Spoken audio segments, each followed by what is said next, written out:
Just ఇప్పుడే మన power బాబు నటించిన ఎల్కేజీ మూవీ చూసొచ్చారు మన ట్రేడ్ పండితులు. ఇక సినిమా ఎలా ఉందంటే సతీ సమేతంగా కుమారుడితో సహా తూర్పు తిరిగి దండం పెట్టుకోండి.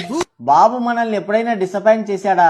అంతా సవ్యంగానే జరిగింది. అయితే అస్సాంలో ఖాళీ లేక జపాన్ తీర ప్రాంతంలోనే ల్యాండ్ అయింది సినిమా. ఇది చూసిన తర్వాత హరోమహరా రైస్ మిల్లు వాల్యూ ఏంటో తెలిసొచ్చింది. బాబు చేతిలో ఒక కటాన్ అని ఒకటి ఉంటుంది.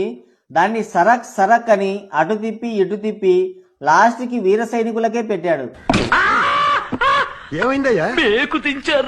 2025లో జరిగిన బెస్ట్ స్కామ్ ఇది.